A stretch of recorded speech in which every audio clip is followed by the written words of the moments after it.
본문 말씀 시편 51편 1절부터 19절까지입니다. 한 절씩 나눠서 보겠습니다. 제가 1절 봅니다.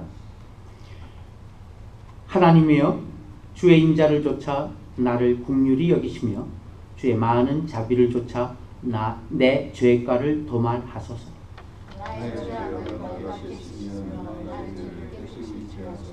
대전하는 내 죄가를 아오니 내 죄가 항상 내 앞에 있나이다. 내가 주께만 범죄하여 주의 목전에 악을 행하였사오니 주께서 말씀하실 때에 부르시라고 판단하실 때 순전하시다 하셨다. 내가 죄악 중에 출생하였으며 모친이 죄 중에 나를 잉태하였나이다. 조심해 주시라는 주께서 원하시오니 내 속에 죄를 알게 하시리라. 우슬초로 나를 정결케 하소서. 내가 정하리이다. 나를 씻기소서. 내가 눈보다 희리이다. 나를 즐겁고 기쁜 소리를 듣게 하사 주께서 꺾으신 너로 즐거워하게 하소서. 주의 얼굴을 내 죄에서 돌이키시고 내 모든 죄악을 도말하소서. 하나님이여, 내 속에 정한 마음을 창조하시고 내 안에 정직한 명을 새롭게 하소서. 나를 주 앞에 쫓아내지 마시며 주의 성신을 내게서 거두지 마소서. 주의 구원의 주님을 내게 덮으시고 자원한 신명을 주사 나를 부르소서. 그러하면 내가 범죄자에게 주의 도를 가르치리니 죄인들이 주께 돌아오리이다. 하나님이여, 나의 구원의 하나님이여, 피 흘린 죄에서 나를 건지소서. 주여, 내 입술을 열어주소서. 내 입이 주를 찬송하여 전파하리이다. 주는 제사를 즐겨하게 하시나니 그렇지 않으면 내가 뛰어쓰러지라. 주는 범죄를 기뻐하지 아니하시나니. 하나님의 구하시는 제사는 상한 심령이라. 하나님이여, 상하고 통회하는 마음을 주께서 멸시치 아니하시니이다. 주의 은혜로 시온의 선을 하시고 예루살렘 성을 쌓으소서. 다 같이. 그때 주께서 의로운 제사의 번제와 온전한 범죄를 기뻐하시리니 저희가 수소로 주의 제단에 드리리이다. 아멘. 이 시편 51편 우리가 잘 아는 바와 같이 그 앞에 설명이 있습니다. 시편 51편 앞에 설명은 다윗이 밧세바와 동침한 후 선지자 나단이 저에게 온 때에 이런 얘기입니다. 잘 기억하고 있죠? 나단이 와서 그 죄를 묻습니다. 그때 그 본인의 통회하는 감정을 써내려간 게 오늘 읽은 시편 51편입니다. 특별히 16절, 17절을 보게 되니까 강조하고 있는 게 있어요. 주는 제사를 즐겨 아니하시나니 그렇지 않으면 내가 드렸을 것이라. 주는 번제를 기뻐 아니하시나이다. 하나님의 구하시는 제사는 상한 심령이라. 하나님이여, 상하고 통회하는 마음을 주께서 멸시치 아니하시리이다. 구약 성경의 전체적인 신앙 세계는 사실 제사로 압축되어 있다 해도 과언이 아닙니다. 제사를 통해서 제사가 곧 하나님을 믿는 행위요. 제사가 곧 신앙의 전체인 양 구약은 그렇게 꾸며져 있습니다. 그런데 지금 제사 얘기를 누가 하고 있냐면 제사장이 하는 게 아니라 다윗이 하고 있어요. 그러면서도 자기는 제사를 드리지 않겠다는 정도가 아니라 하나님은 제사를 즐겨하지 아니하시는 분이다. 이렇게 선언하고 있어요. 왕이면 마음대로 선언해도 되나요? 옛날에도 왕은 제사를 주관치 못하게 돼 있어요. 제사장만이 하게 돼 있어요. 하나님께서 나눠주신 거야. 근데 지금 다윗 왕이 하나님은 제사를 즐겨하시지 않는 분이라고 선포를 하고 있습니다. 다시 강조하지만 이스라엘 민족에 있어서 가장 중요한 신앙행위는 제사였어요. 그것을 이어받고 있는 구약에 머물고 있는 이슬람교 같은 경우 그렇게 제사를 중히 여기고 하루에 3번 기도하는 걸 갖다 중히 여깁니다. 이스라엘교 국가에 가게 되면은 11시 반인가 이렇게 되면은 텔레비전도 갑자기 프로가 바뀌면서 시력장애자들이 까만 옷 입고 나와갖고 합창을 해요. 아마도 그 코란경을 읽고 있는지 찬양하고 있는지 모르겠습니다만 그런 화면만 나오고 전부 다 관공서도 셔터를 닫더라고요. 그래서 기도해요. 이스라엘교의 모습입니다. 그들은 매일 일과처럼 제사로 시작하고 제사로 끝을 맺었어요. 이스라엘 얘기가 아니라 구약 얘기입니다. 그런데 지금 다윗이 이런 폭탄적인 선언을 하는 거야. 이건 지금 굉장히 폭탄적인 선언이에요. 그럼 무슨 의도로 다윗이 이런 말을 하는 것일까? 여기에 오늘 주안점이 있습니다. 다윗은 왕으로 기름 부음 받고 나서도 사울에 의해서 상당 기간을 생명의 위협을 받으며 쫓겨다녔습니다.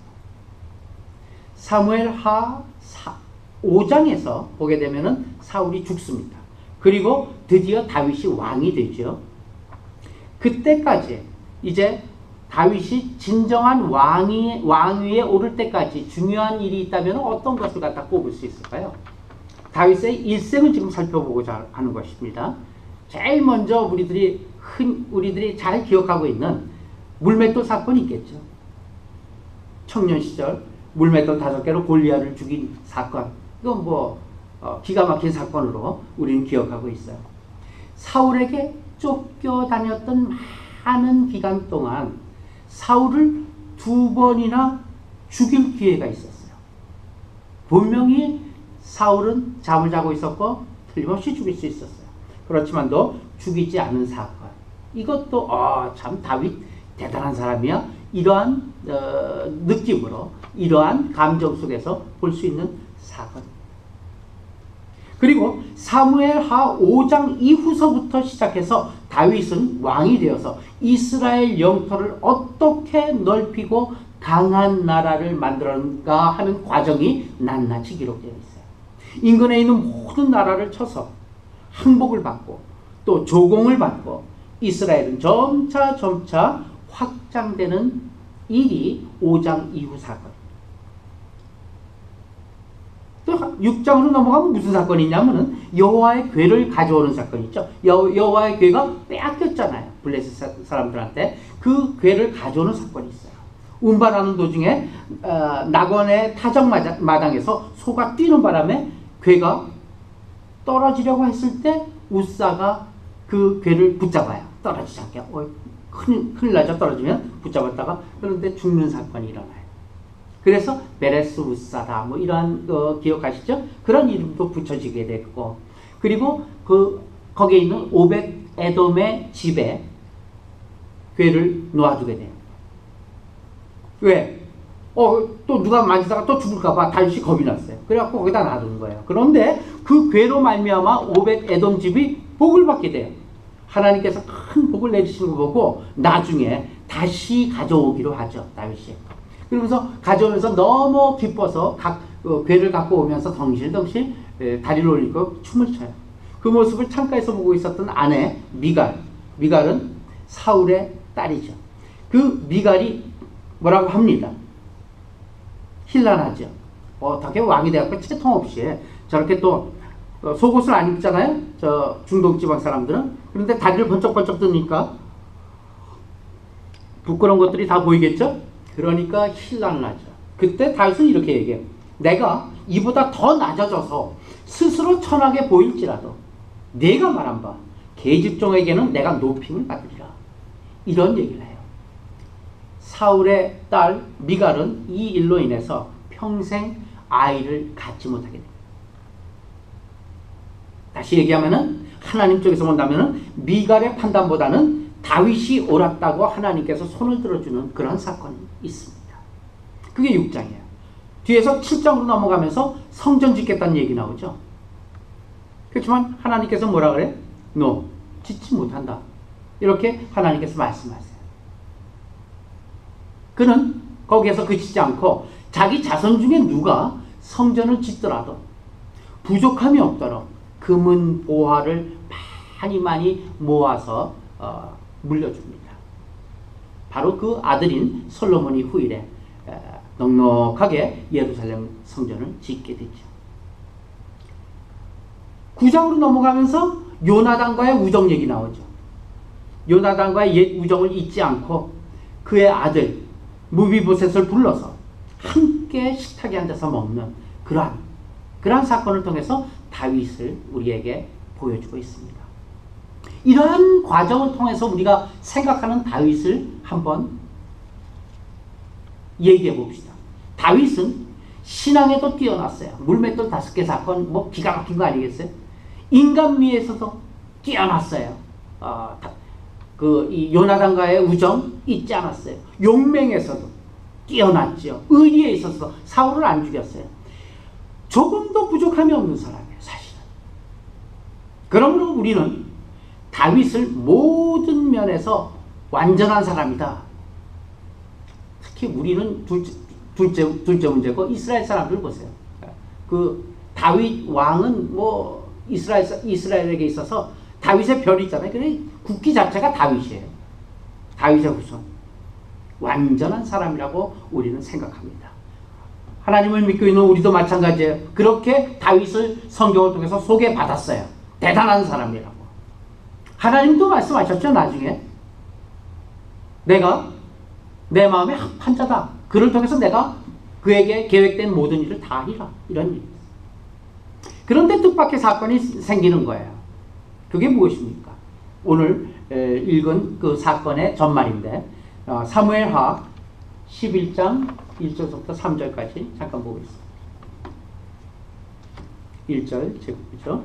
해가 돌아와서 왕들의 출전할 때가 되매 다윗이 요압과 그 신복과 온 이스라엘 군대를 보내니 저희가 암몬 자손을 멸하고 라빠를 에워쌌고 다윗은 예루살렘에 그대로 있느니라.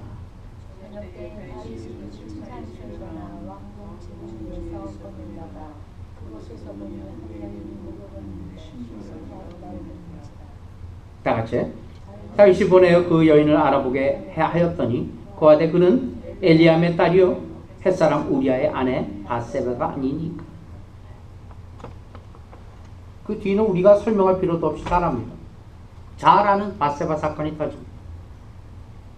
그가 바세바 사건에서 얼마만큼 잘못을 하느냐 하면 바세바를 데려옴으로 남의 유부녀를 꼬였을 뿐만 아니라 그의 정당한 남편 우리아까지 죽이게 됩니다. 말하자면 간음 사건과 간접 살인 두 사건이 동시에 터집니다. 근데 한번 잘 생각해 봅시다.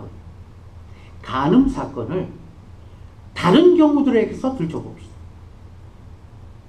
이를테면 유다입니다.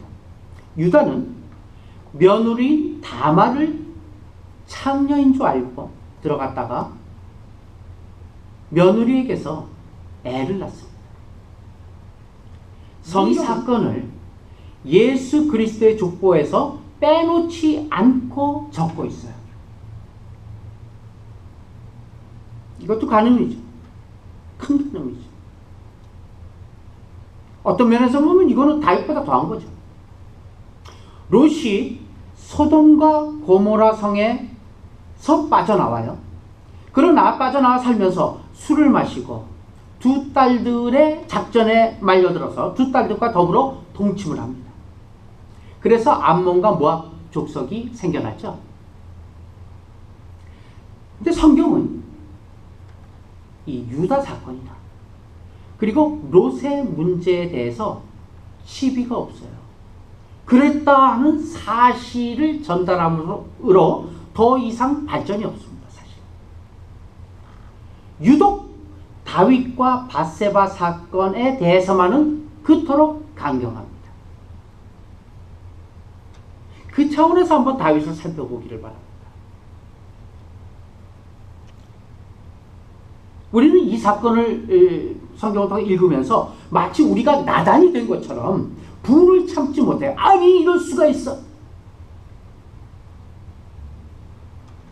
성경은 왜 다윗의 밧세바 사건만을 가지고 이 간음 사건에 시비를 걸고 있는 것인가?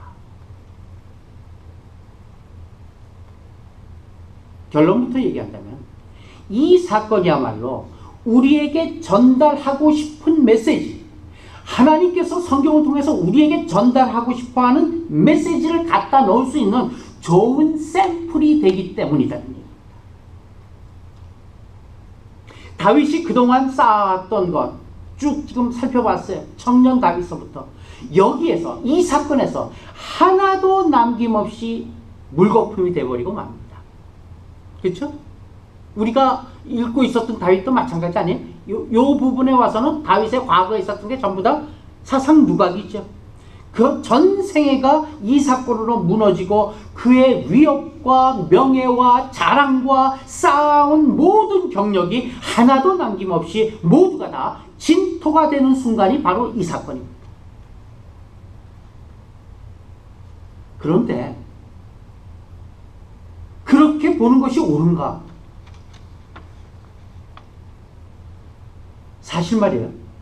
밧세바 정도의 일은 당시에 혹은 지금도 마찬가지예요.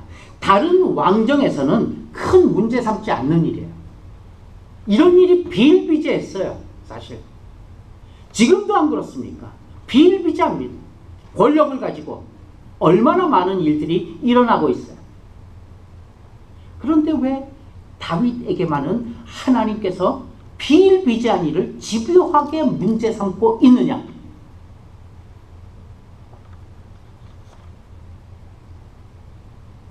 왜 문제를 삼고 있는 것일까요? 우리가 생각하기엔 다윗은 골리앗을 때려잡는 그 순간에 있어서도 역사상 유례를 찾아볼 수 없는 완벽한 신자로 우리는 알고 있습니다. 완벽한 신앙의 거인이에요. 청년 때서부터 나는 여호와의 이름으로 나가노라. 기가 막히잖아요. 그러나 골리앗을 이긴 것은 다윗의 힘이 아니라 하나님이 이기게 하셨기 때문에 이긴 겁니다. 다윗을 보게 되면 하나님을 잃게 되는 거예요. 그 조그만 청년이 어떻게 골리앗을 이기겠습니까? 이길 수 없습니다. 분명하게. 하나님께서 편들어 주시고 이기게 하셨습니다.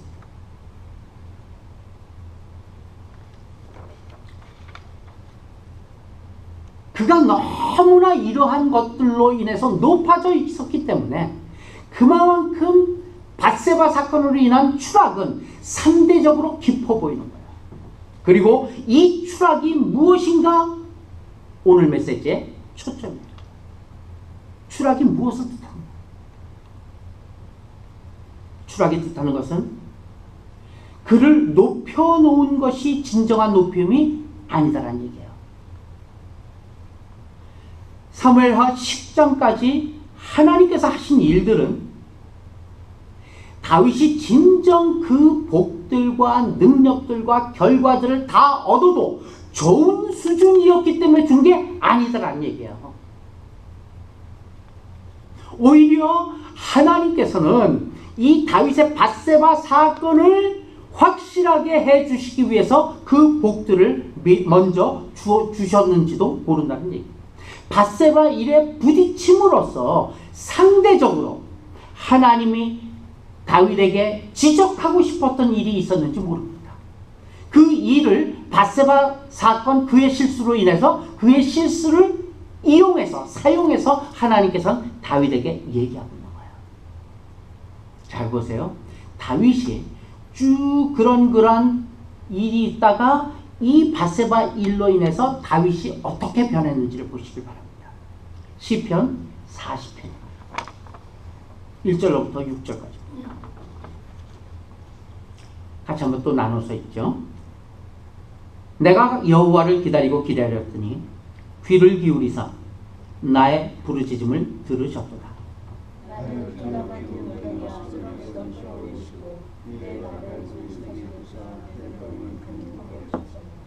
새 노래 곧 우리 하나님께 올릴 찬송을 내 입에 두셨으니 많은 사람이 보고 두려워하여 여호와를 의지하리로다.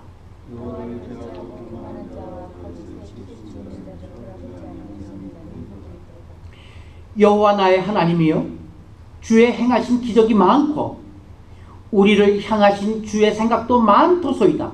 내가 들어 말하고자 하나 주의 앞에 베풀 수도 없고 그 수를 셀 수도 없나이다. 주께서 나의 길을 통하여 이르시기를 제사와 예물을 기뻐하니 하시며 번제와 속죄를 그치지 아니하신다. 여기에서도 마찬가지 번제와 속죄제를 요구하시지 않고 예물을 제사를 기뻐하지 않는다는 얘기를 하고 있어요. 저쪽 뒤에 나가고 51편들도 마찬가지예요. 말하자면 밧세바 사건을 통해서 다윗이 하나님 앞에 부르짖었던 절망, 이 절망들, 하나님께 제사가 중요한 것이 아니라 하나님께 예배가 중요한 것이 아니라 통회하는 심령이요, 정말 보잘것없는 내 자신을 드러내는 그 일이 중요한 게, 그렇게 하나님 앞에 부르짖으며 절망 속에서 헤맸을 때 마침내 절망의 벽을 깨치고 나타나신 그 구원의 손길, 하나님의 손길을 노래하고 있는 것입니다. 다윗에게 나타나고 말씀하시는 하나님은 번제와 속죄제를 요구하시지 않는다는 사실입니다. 오직 상한 심령을 원하신다는 사실입니다. 히브리서 10장 1절로부터 7절입니다. 율법은 장차 오는 좋은 일의 그림자요 참 형상이 아니므로 해마다 늘 드리는 바 같은 제사로는 나아오는 자들을 언제든지 온전케 할 수 없느니라.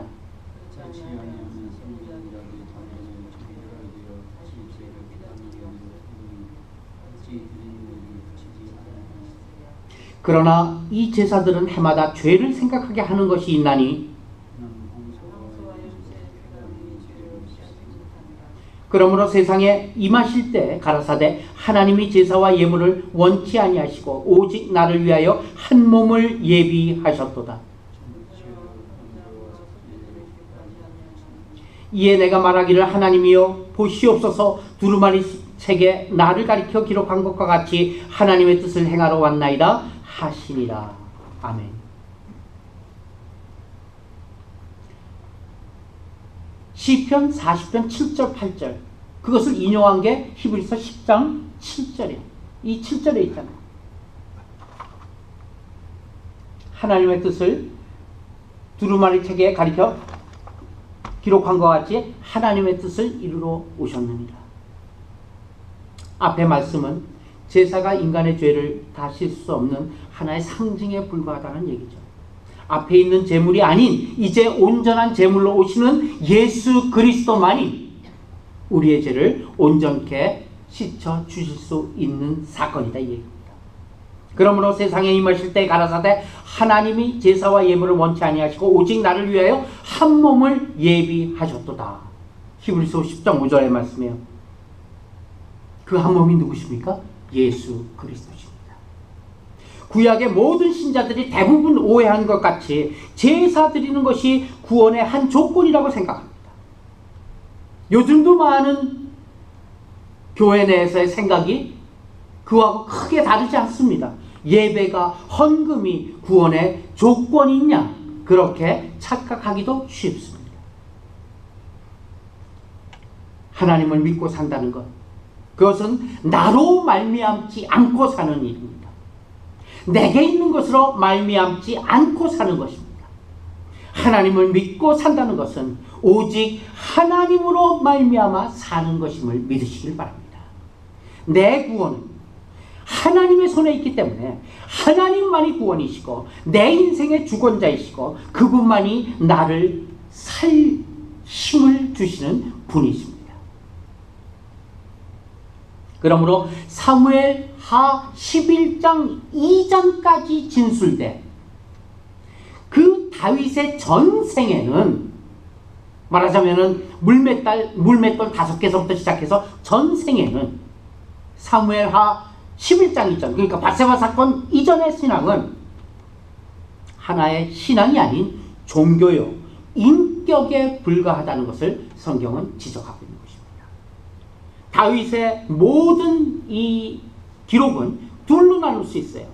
과거, 어느 사건을 분기점으로 해서 둘로 나눠요? 밧세바 사건을 분기점으로 해서 둘로 나눠줍니다. 그 전에까지의 모든 것은 그의 됨됨이에요. 그의 인격이 그래요. 그의 종교가 그렇다는 얘기입니다. 그래서 자기로 말미암아 하나님을 만족시키고 나는 하나님께 칭찬받을 수 있는 사람이구나 이렇게 생각한 게 다윗이었어요. 그래서 성전을 짓겠다는 얘기예요. 하나님 기뻐하게 하나님한테 무언가를 좀 하나님 앞에 이쁜 짓 하기 위한 이러한 다윗이었어요. 그렇게 생각하고 있다가 밧세바 사건 속에서 아하 그게 아니구나 이것을 깨닫게 됩니다.